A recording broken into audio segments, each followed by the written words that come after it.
Hey guys, so welcome to another vlog. അപ്പം ഇന്നത്തെ video എന്താണെന്ന് വെച്ചാൽ അതൊരു വെള്ളപ്പയറില്ലേ ഇതും കൊണ്ടുള്ള കറിൻ്റെ റെസിപ്പിയാണ് ഇന്നത്തെ വീഡിയോ. അപ്പം ഞാൻ അതവിടെ വെള്ളപ്പയർ 250 ഗ്രാം എടുത്തിട്ടുണ്ട്. അത് നമുക്ക് വറുത്തെടുക്കാം. കരിഞ്ഞോ അത് വറുക്കണേ. വറുത്തെടുത്തതിന് ശേഷം ചൂടാറിന് മുന്നേ അതിലേക്ക് വെള്ളം ഒഴിച്ചിട്ട് കഴുകിയെടുക്കുക. കഴിക്കുന്നത് അതുപോലെ ഉണ്ടാവുക. അതിൻ്റെ തൊലിയൊക്കെ ഓട്ടോമാറ്റിക്കലി പീൽ ചെയ്തിങ്ങനെ വരുന്നുണ്ടാവും. ഇനി നമുക്ക് വേവിക്കാൻ വേണ്ടിയിട്ട് കുക്കറിലോട്ട് ഈ കഴുകി വെച്ച വെള്ളപ്പയർ ഇടുക. എന്നിട്ട് ആവശ്യത്തിന് വെള്ളം ഒഴിച്ചിട്ട് നമുക്ക് സ്റ്റീം ചെയ്യാൻ വെക്കാം. കുക്കർ ഒരു 5 വിസിൽ ഹൈ ഫ്ലെയിമിലിട്ട് വേവിച്ചെടുക്കുക.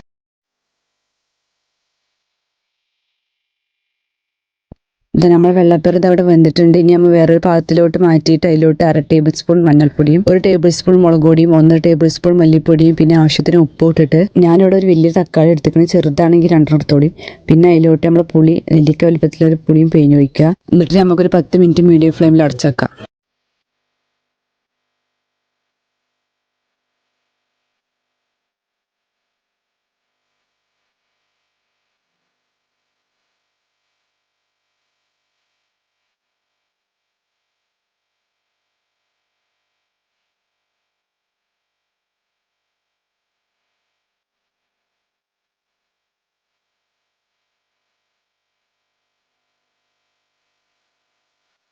അതവിടെ ആവട്ടെ, നമുക്ക് അപ്പോഴേക്കുള്ള അരപ്പ് തയ്യാറാക്കാം. അതിന് വേണ്ടി നമുക്ക് അരമുറി തേങ്ങ ചിരവിയതും അതിലോട്ട് നല്ല ജീരകം കൂട്ടിട്ട് നമുക്ക് അരച്ചെടുക്കാം. ഒരു 10 മിനിറ്റ് കഴിഞ്ഞിട്ട് തുറന്നു നോക്കിയിട്ട് നമുക്ക് നേരത്തെ അരച്ച് വെച്ച തേങ്ങ മിക്സ് നമുക്ക് ആഡ് ചെയ്യാം.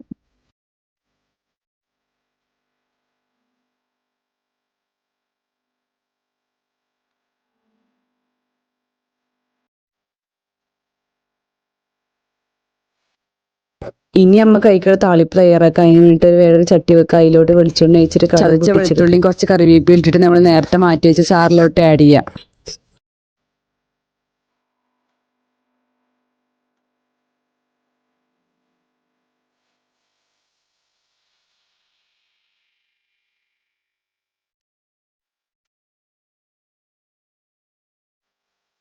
ഇപ്പം നമ്മൾ വെള്ളപ്പയർക്കറി അവിടെ റെഡി ആയിട്ടുണ്ട്. നിങ്ങളോട് ഈ വെള്ളപ്പയറിന് വേറെ എന്തൊക്കെ പേര് പറയാൻ താഴെ കമൻറ്റ് ചെയ്യണ്ടു.